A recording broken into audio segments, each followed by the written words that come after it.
मेरे प्रिय श्रोताओं, आज हम श्रीमद् भगवद गीता के 7वें अध्याय ज्ञान विज्ञान योग की गहराई को बहुत ही सरल और सहज भाषा में समझने की यात्रा पर आगे बढ़ते हैं।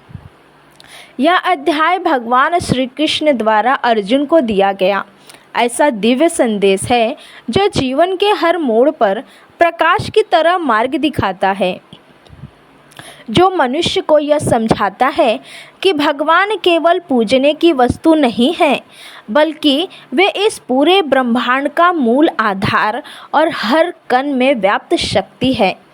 कृष्ण अर्जुन से कहते हैं कि हे अर्जुन, जब मनुष्य अपने मन को एकाग्र कर लेता है और पूरी श्रद्धा और विश्वास के साथ भगवान का आश्रय लेता है, तब वह वास्तव में भगवान को जानने की क्षमता प्राप्त करता है।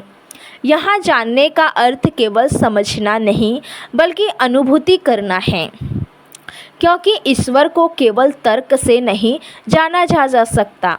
भगवान को जानने के लिए मन को स्थिर, शांत और भक्ति से भरा होना आवश्यक है। जैसे जब पानी बिल्कुल शांत होता है, तभी उसमें चंद्रमा साफ दिखाई देता है, वैसे ही जब मन शांत और पवित्र होता है, तभी ईश्वर का स्वरूप प्रकट होता है। भगवान कहते हैं कि यह पूरा संसार मेरी 8 प्रकार की प्रकृतियों से बना है। पृथ्वी, जल, अग्नि, वायु, आकाश, मन, बुद्धि और अहंकार, ये सभी तत्व मिलकर दुनिया का निर्माण करते हैं और मनुष्य का भी। मतलब यह पूरा संपूर्ण ब्रह्मांड ईश्वर की ही ऊर्जा का विस्तार है। जो कुछ भी हम देखते हैं, महसूस करते हैं, अनुभव करते हैं, वह सब भगवान की ही शक्ति का रूप है। इसीलिए भगवान दूर नहीं, वे हमारे आसपास भी हैं और हमारे भीतर भी हैं। जैसे धागा माला के हर मोती में होकर भी दिखाई नहीं देता, वैसे ही भगवान हर जगह है, पर हमारी आँखें उन्हें पहचान नहीं पाती। कृष्ण कहते हैं कि संसार मुझे नहीं जानता, क्योंकि वह मेरी माया से घिरा हुआ रहता है। यह माया क्या है? यह माया है हमारी इच्छाएं, हमारे लालच, हमारा गुस्सा, हमारा अहंकार और हमारे मन की बेचैनी। यह माया सूर्य को बादलों की तरह ढक देती है। सूर्य डूबा नहीं होता, लेकिन दिखाई नहीं देता। वैसे ही भगवान हमारे जीवन में हमेशा उपस्थित रहते हैं, लेकिन हमारी माया उन्हें छिपा देती है। जब तक मनुष्य अपनी इच्छाओं का गुलाम रहता है, वह ईश्वर को समझ नहीं सकता। कृष्ण कहते हैं कि मनुष्य मुख्य 4 प्रकार से भगवान की शरण में आता है। पहला, दुखी व्यक्ति, जो कष्टों में भगवान को याद करता है। दूसरा, इच्छुक व्यक्ति, जो किसी लाभ या इच्छा की पूर्ति के लिए भगवान को पुकारता है। तीसरा, जिज्ञासु, जो भगवान के बारे में जानना चाहता है। और चौथा, ज्ञानी, जिसे भगवान की अनुभूति हो चुकी है और जो जानता है कि भगवान ही सत्य है। इन चारों में भगवान सबसे श्रेष्ठ उस ज्ञानी को बताते हैं जो बिना किसी स्वार्थ, बिना किसी इच्छा के भगवान को प्रेम करता है। उसे सबसे प्रिय भक्त कहा गया है। लेकिन कृष्ण यह भी कहते हैं कि भगवान किसी से भेदभाव नहीं करते।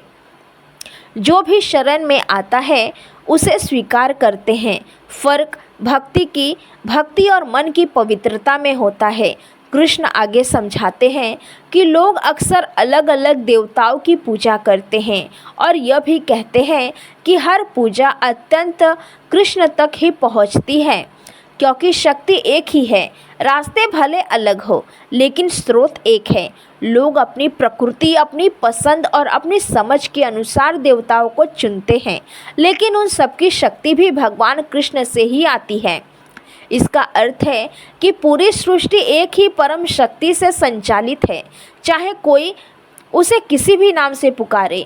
वेद कहते हैं, एक सत्य विप्रा बहुधा वदंती, सत्य एक है, लेकिन समझ के अनुसार लोग कई नाम देते हैं। भगवान बताते हैं कि संसार की हर वस्तु बदलने वाली है, चाहे वह सुख हो या दुख, धन हो या मान सम्मान, शरीर हो या संबंध।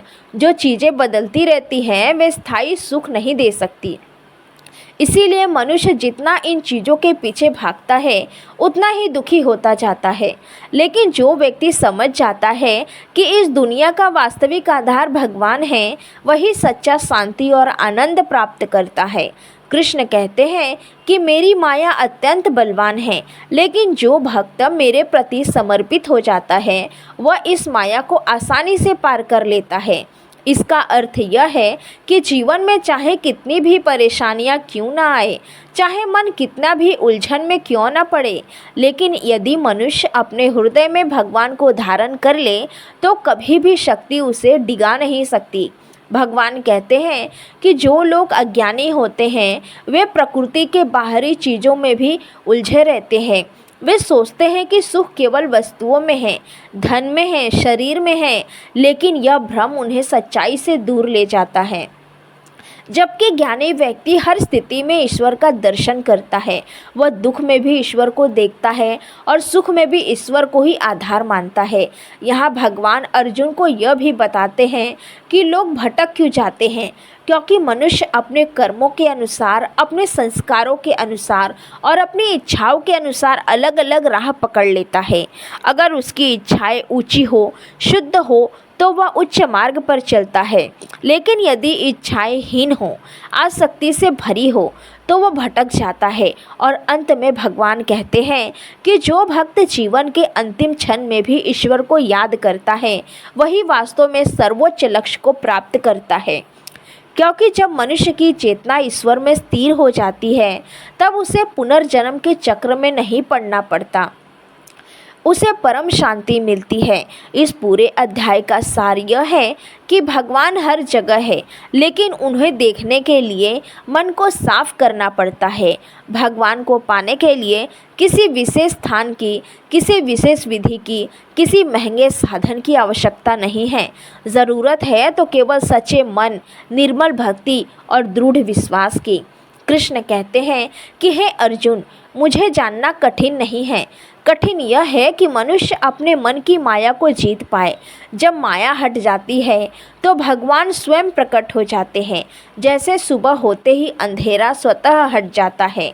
यह अध्याय हमें यह भी सिखाता है कि भगवान तक पहुँचने के कई मार्ग हो सकते हैं, लेकिन सभी का अंतिम स्थान एक ही है।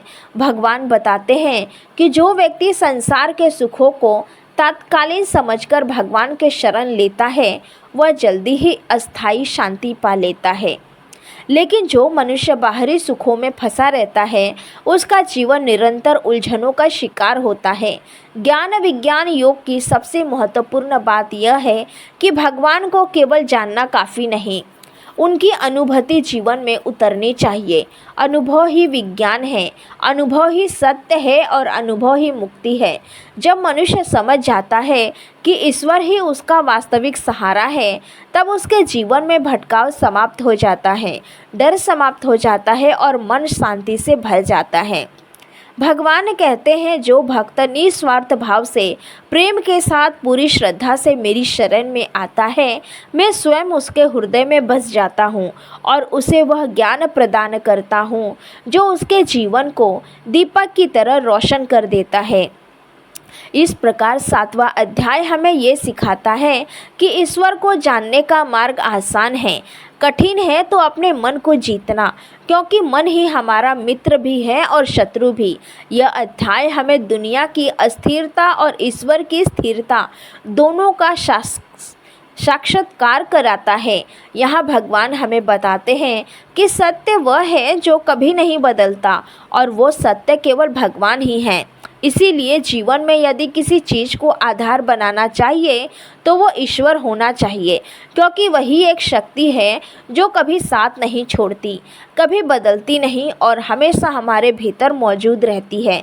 अंत में इस अध्याय की सबसे सुंदर बात यह है कि भगवान कहते हैं कि जो भी मुझे प्रेम करता है मैं उसे अपने समान प्रिय मानता हूँ, चाहे वो कोई भी हो, किसी भी परिस्थिति में हो। उसका प्रेम और समर्पण ही उसे मेरे निकट लाता है। इसीलिए जीवन में सबसे बड़ा धन भक्ति है। सबसे बड़ी शक्ति श्रद्धा है और सबसे बड़ी विजय मन की माया पर विजय है। यही अध्याय 7 का दिव्य संदेश है, जिसे यदि कोई अपने जीवन में उतार ले तो उसका हर कदम प्रकाश से भर जाता है और हर कठिनाई एक नई शक्ति में बदल जाती है। यही ज्ञान विज्ञान की गहन और पवित्र सीख है। अगर आपको ये दिव्य ज्ञान पसंद आया हो तो चैनल को सब्सक्राइब करें, वीडियो को लाइक करें और कमेंट में जय श्री कृष्ण लिखकर अपनी भक्ति व्यक्त करें। जय श्री कृष्ण।